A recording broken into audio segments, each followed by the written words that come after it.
बृहस्पति नमः। आप सभी का दिन शुभ और मंगलमय हो। बृहस्पति देवता आपकी सभी मनोकामनाएं पूर्ण करें। आज की इस वीडियो में आप सुनेंगे बृहस्पतिवार की संपूर्ण व्रत कथा, श्री बृहस्पति चालीसा पाठ और बृहस्पति देवता की आरती। पौराणिक कथा के अनुसार प्राचीन समय की बात है।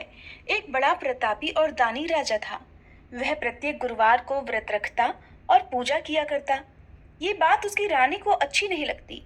न वह व्रत करती और न ही किसी को एक भी पैसा दान में देती, और राजा को भी ऐसा करने से मना किया करती। एक समय की बात है कि राजा शिकार खेलने वन को चले गए। घर पर रानी और दासी अकेली थी। उसी समय गुरु बृहस्पति साधु का रूप धारण कर राजा के दरवाजे पर भिक्षा मांगने गए।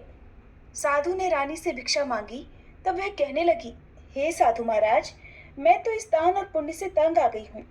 आप कोई ऐसा उपाय बताइए जिससे ये सारा धन नष्ट हो जाए और मैं आराम से रह सकूं। तब साधु रूपी बृहस्पति देव कहने लगे, हे देवी, तुम बड़ी विचित्र हो। संतान और धन से भी कोई दुखी होता है। अगर तुम्हारे पास धन अधिक है तो इसे शुभ कार्यों में लगाओ, जिससे तुम्हारे दोनों लोग सुधरें। परंतु साधु की इन बातों से रानी खुश नहीं हुई। उसने कहा, महाराज, मुझे ऐसे धन की आवश्यकता नहीं जिसे मैं दान दूं और जिसको संभालने में ही मेरा सारा समय नष्ट हो जाए। साधु कहने लगे, अगर तुम्हारी ऐसी इच्छा है तो जैसा मैं तुम्हें बताता हूँ तुम वैसा ही करना। बृहस्पतिवार के दिन तुम घर को गोबर से लीपना, अपने केशों को पीली मिट्टी से धोना, केशों को धोते समय स्नान करना, राजा से हजामत बनवाने को कहना, भोजन में मांस मदिरा खाना और कपड़ा धोबी के यहाँ धुलने डालना। इस प्रकार 7 बृहस्पतिवार करने से तुम्हारा समस्त धन नष्ट हो जाएगा। ऐसा कहकर साधु बने बृहस्पति देव अंतर्ध्यान हो गए। साधु के कहे अनुसार रानी को करते हुए केवल 3 बृहस्पतिवार ही बीते थे कि उसकी समस्त धन संपत्ति नष्ट हो गई। अब भोजन के लिए परिवार तरसने लगा। एक दिन राजा रानी से बोला, हे रानी, तुम यहीं रहो, मैं दूसरे देश को जाता हूँ, क्योंकि यहाँ पर मुझे सभी जानते हैं, इसलिए मैं कोई छोटा कार्य नहीं कर सकता। ऐसा कहकर राजा परदेश चला गया। वहां वह जंगल से लकड़ी काटकर लाता और शहर में बेचता। इसी तरह वह अपना जीवन बिताने लगा। इधर राजा के बिना रानी और दासी दुखी रहने लगी। एक समय जब रानी और दासी को 7 दिन बिना भोजन के रहना पड़ा, तब रानी ने अपनी दासी से कहा, हे दासी, पास ही के नगर में मेरी बहन रहती है। वह बड़ी धनवान है। तू उसके पास जा और कुछ लेकर आ, ताकि थोड़ा बहुत गुजर बसर हो जाए। दासी रानी की बहन के पास गई। उस दिन बृहस्पतिवार था। रानी की बहन उस समय बृहस्पतिवार की कथा सुन रही थी। दासी ने रानी की बहन को अपनी रानी का संदेश दिया, लेकिन रानी की बहन ने कोई उत्तर नहीं दिया। जब दासी को रानी की बहन से कोई उत्तर नहीं मिला तो वह बहुत दुखी हुई। उसे क्रोध भी आया। दासी ने वापस आकर रानी को सारी बात बताई। सुनकर रानी ने अपने भागी को कोसा। उधर रानी की बहन ने सोचा कि मेरी बहन की दासी आई थी, परंतु मैं उससे नहीं बोली, इससे वह बहुत दुखी हुई होगी। कथा सुनकर और पूजन समाप्त कर वह अपनी बहन के घर गई और कहने लगी, हे बहन, मैं बृहस्पतिवार का व्रत कर रही थी। तुम्हारी दासी गई, परंतु जब तक कथा होती है तब तक ना उठते हैं ना बोलते हैं, इसलिए मैं नहीं बोली। कहो दासी क्यों गई थी? तब रानी कहने लगी, बहन, हमारे घर अनाज नहीं था। ऐसा कहते कहते रानी की आंखें भर आईं। उसने दासियों समेत भूखा रहने की बात भी अपनी बहन को बताई। रानी की बहन बोली, बहन देखो, बृहस्पति देव भगवान सबकी मनोकामनाएं पूर्ण करते हैं। देखो, शायद तुम्हारे घर में अनाज रखा हो। ये सुनकर दासी घर के अंदर गई तो वहां उसे एक घड़ा अनाज का भरा मिल गया। उसे बड़ी हैरानी हुई, क्योंकि उसने तो एक एक बर्तन देख लिया था। उसने बाहर आकर रानी को बताया। दासी रानी से कहने लगी, हे रानी, जब हमको भोजन नहीं मिलता तो हम व्रत ही तो करते हैं, इसलिए क्यों ना इनसे व्रत और कथा की विधि पूछ ली जाए। हम भी व्रत किया करेंगे। दासी के कहने पर रानी ने अपनी बहन से बृहस्पतिवार व्रत के बारे में पूछा। उसकी बहन ने बताया, बृहस्पतिवार के व्रत में चने की दाल और मुनक्का से विष्णु भगवान का केले की जड़ में पूजन करें और दीपक जलाएं, पीला भोजन करें और कथा सुने। इससे बृहस्पति देव भगवान प्रसन्न होते हैं और मनोकामना पूर्ण करते हैं। व्रत और पूजन की विधि बताकर रानी की बहन अपने घर लौट आई। रानी और दासी दोनों ने निश्चय किया कि बृहस्पति देव भगवान का पूजन जरूर करेंगे। 7 रोज बाद जब बृहस्पतिवार आया तब उन्होंने व्रत रखा। गुड़साल में जाकर चना और गुड़ बीन लाई और उसकी दाल से केले की जड़ तथा विष्णु भगवान का पूजन किया। अब पीला भोजन कहाँ से आए? दोनों बड़ी दुखी हुई, परंतु उन्होंने व्रत किया था, इसलिए बृहस्पति देव भगवान प्रसन्न थे। एक साधारण व्यक्ति के रूप में वे 2 थालों में सुंदर पीला भोजन लेकर आए और दासी को देकर बोले, हे दासी, ये भोजन तुम्हारे और तुम्हारी रानी के लिए है, इसे तुम दोनों ग्रहण करना। दासी भोजन पाकर बहुत प्रसन्न हुई। उसने रानी को सारी बात बताई। उसके बाद से वे प्रत्येक बृहस्पतिवार को गुरु भगवान का व्रत और पूजन करने लगी। बृहस्पति भगवान की कृपा से उनके पास धन हो गया, परंतु रानी फिर पहले की तरह आलस करने लगी। तब दासी बोली, देखो रानी, तुम पहले भी इसी प्रकार आलस करती थी। तुम्हें धन रखने में कष्ट होता था, इसी कारण सभी धन नष्ट हो गया। अब बृहस्पति देव भगवान की कृपा से धन मिला है तो तुम्हें फिर आलस होता है। बड़ी मुसीबतों के बाद हमने ये धन पाया है, इसलिए हमें अब दान पुण्य करना चाहिए। अब तुम भूखे मनुष्यों को भोजन कराओ, प्याऊ लगवाओ, ब्राह्मणों को दान दो, कुआं, तालाब, बावड़ी आदि का निर्माण कराओ, मंदिर पाठशाला बनवाकर ज्ञान दान दो, कुंवारी कन्याओं का विवाह करवाओ, अर्थात धन को शुभ कार्यों में खर्च करो, जिससे तुम्हारे कुल का यश बढ़े तथा स्वर्ग प्राप्त हो और पितर प्रसन्न हो।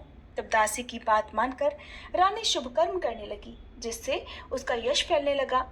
एक दिन रानी और दासी आपस में विचार करने लगी कि न जाने राजा किस दशा में होंगे। उनकी कोई खोज खबर भी नहीं है। उन्होंने श्रद्धापूर्वक बृहस्पति भगवान से प्रार्थना की कि राजा जहां कहीं भी हो शीघ्र वापस आ जाएं। उधर राजा परदेश में बहुत दुखी रहने लगा। वह प्रतिदिन जंगल से लकड़ी बीनकर लाता और उसे शहर में बेचकर अपने दुखी जीवन को बड़ी कठिनाई से बिता रहा था। एक दिन दुखी होकर अपनी पुरानी बातों को याद करके वह रोने लगा और उदास हो गया। उसी समय राजा के पास बृहस्पति देव साधु के वेश में आकर बोले, हे लकड़हारे, तुम इस सुनसान जंगल में किस चिंता में बैठे हो, मुझे बताओ। यह सुनकर राजा की आंखों में आंसू भर आए। साधु को प्रणाम करके राजा ने अपनी पूरी कहानी सुना दी। महात्मा दयालु होते हैं। वे राजा से बोले, हे राजा, तुम्हारी पत्नी ने बृहस्पति देव के प्रति अपराध किया था, जिसके कारण तुम्हारी ये दशा हुई। अब तुम चिंता मत करो, भगवान तुम्हें पहले से अधिक धन देंगे। देखो, तुम्हारी पत्नी ने बृहस्पतिवार का व्रत प्रारंभ कर दिया है। अब तुम भी बृहस्पतिवार का व्रत करके चने की दाल और गुड़ जल के लोटे में डालकर केले का पूजन करो, फिर कथा कहो या सुनो। भगवान तुम्हारी सभी कामनाओं को पूर्ण करेंगे। साधु की बात सुनकर राजा बोला, हे प्रभु, लकड़ी बेचकर तो इतना पैसा भी नहीं मिलता जिससे भोजन के बाद मैं कुछ बचा सकूं, और मैंने रात में अपनी रानी को व्याकुल देखा है।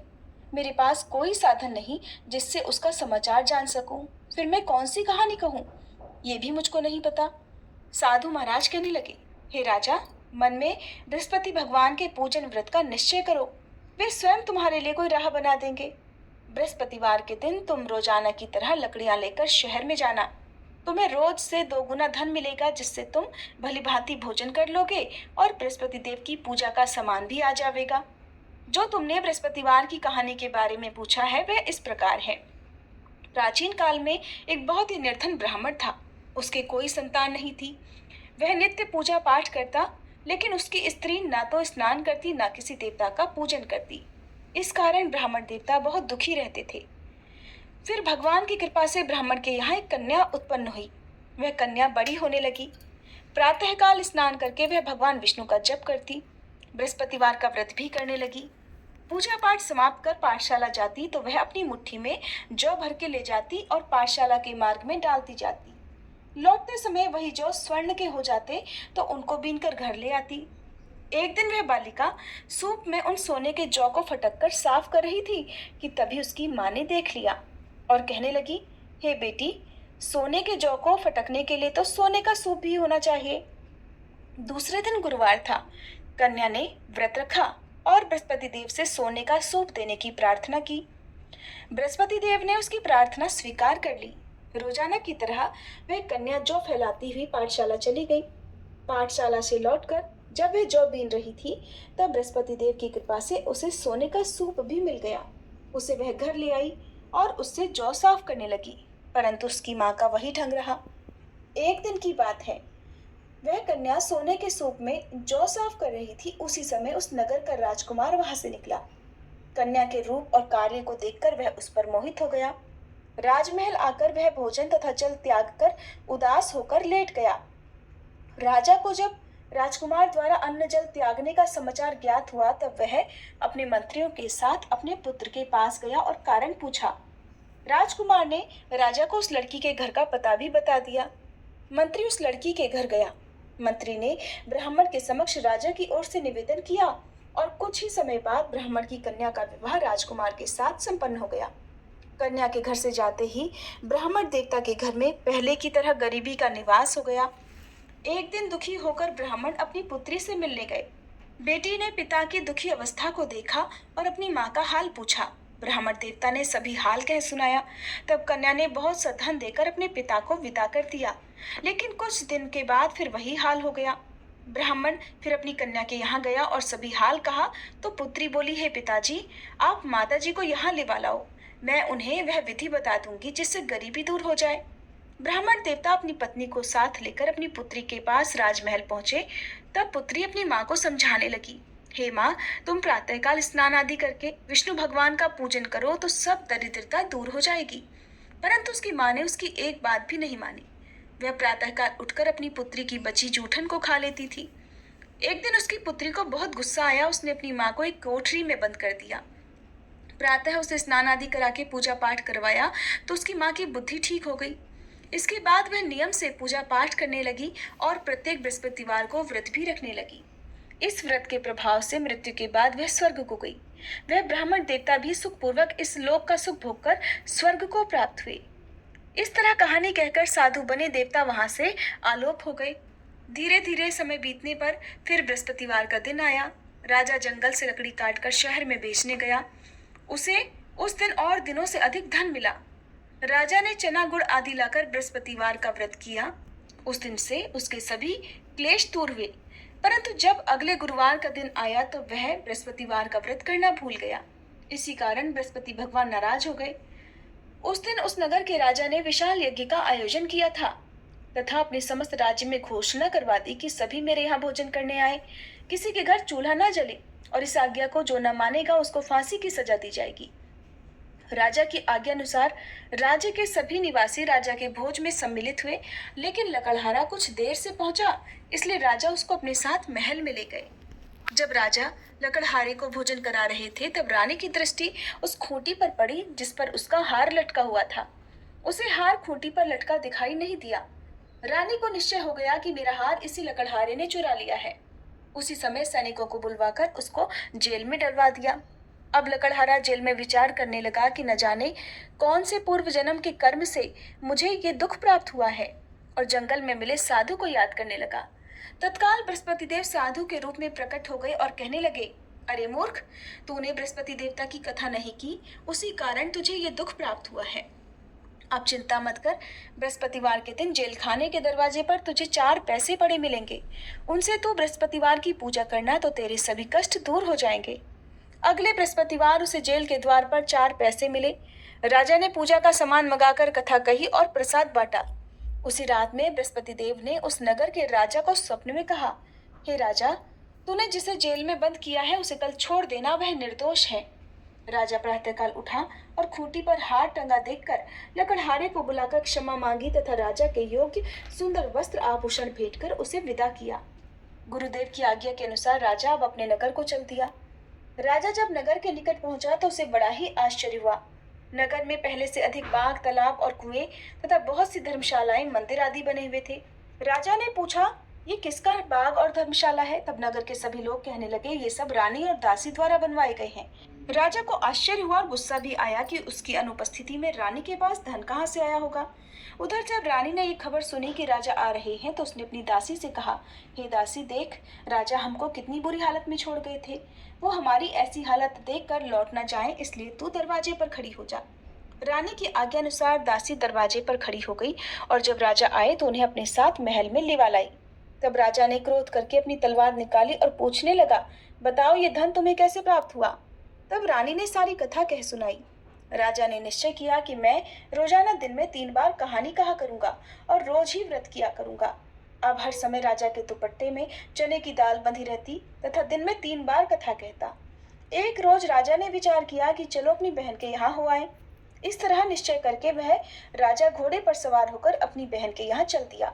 मार्ग में उसने देखा कि कुछ आदमी एक मुर्दे को लिए जा रहे हैं। उन्हें रोककर राजा कहने लगा, अरे भाइयों, मेरी बृहस्पतिवार की कथा सुन लो। वे बोले, लो, हमारा तो आदमी मर गया है, इसको अपनी कथा की पड़ी है। परंतु कुछ आदमी बोले, अच्छा कहो, हम तुम्हारी कथा भी सुनेंगे।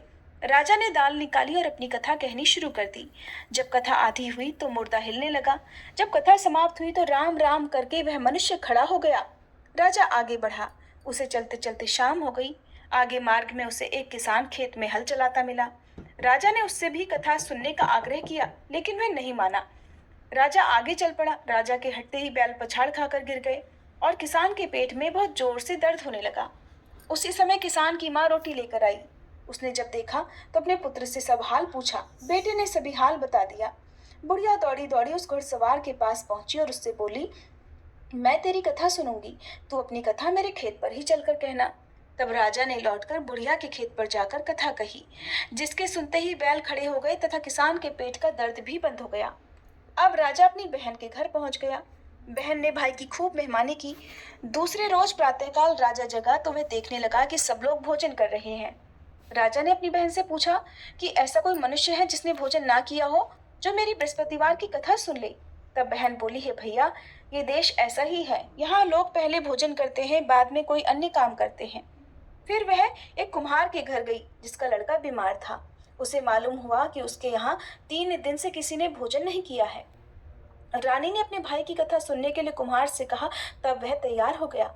राजा ने जाकर बृहस्पतिवार की कथा कही, जिसको सुनकर उसका लड़का ठीक हो गया। अब तो राजा की प्रशंसा होने लगी। एक दिन राजा ने अपनी बहन से कहा, बहन, अब मैं अपने घर जाऊंगा, तुम भी तैयार हो जाओ। राजा की बहन ने अपनी सास से अपने भाई के साथ जाने की आज्ञा मांगी। सास बोली, हाँ चली जा, मगर अपने लड़के को मत लेकर जाना, क्योंकि तेरे भाई की कोई संतान नहीं होती है। बहन ने अपने भाई से कहा, हे भैया, मैं तो चलूंगी, मगर कोई बालक नहीं जाएगा। तब राजा कहने लगा कि जब बालक ही नहीं जाएंगे तब तुम भी चलकर क्या करोगी। और अपनी बहन को भी छोड़कर दुखी मन से राजा अपने नगर को लौट आया।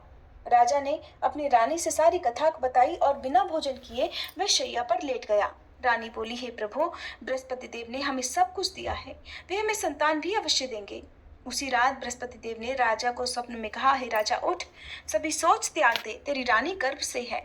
राजा को यह जानकर बड़ी खुशी हुई। 9वें महीने रानी के गर्भ से एक सुंदर पुत्र पैदा हुआ। तब राजा बोला, हे रानी, स्त्री बिना भोजन के रह सकती है, परंतु बिना कहे नहीं रह सकती। जब मेरी बहन आए तब तुम उससे कुछ मत कहना। रानी ने हाँ कर दी। जब राजा की बहन ने यह शुभ समाचार सुना तो वह बहुत खुशी हुई और बधाई लेकर अपने भाई के यहाँ आई। रानी ने तब उसे आने का उल्हाना दिया। जब भाई अपने साथ ला रहे थे तब तो टाल गई, उनके साथ नहीं आई और आज अपने आप ही भागी भागी बिना बुलाए आ गई। तब राजा की बहन बोली, भाई, मैं इस प्रकार ना कहती तो तुम्हारे घर औलाद कैसे होती। बृहस्पति देव सभी कामनाएं पूर्ण करते हैं। जो सद्भावना पूर्वक बृहस्पतिवार का व्रत करता है और कथा पढ़ता है अथवा सुनता है और दूसरों को सुनाता है, बृहस्पति देव उसकी सभी मनोकामनाएं पूर्ण करते हैं, उसकी सदैव रक्षा करते हैं। जो संसार में सद्भावना से गुरुदेव का पूजन और व्रत सच्चे हृदय से करते हैं, उनकी सभी कामनाएं वैसे ही पूर्ण हो जाती हैं। जैसी सच्ची भावना से रानी और राजा ने बृहस्पति देव की कथा का गुणगान किया तो उनकी सभी इच्छाएं बृहस्पति देव जी ने पूर्ण की। अनजाने में भी बृहस्पति देव की उपेक्षा ना करें, ऐसा करने से सुख शांति नष्ट हो जाती है। और कथा सुनने के बाद सभी को प्रसाद ग्रहण करके जाना चाहिए। हृदय से बृहस्पति देव का मनन करते हुए जयकारा बोलना चाहिए। प्रेम से बोलिए, बृहस्पति देवता की जय।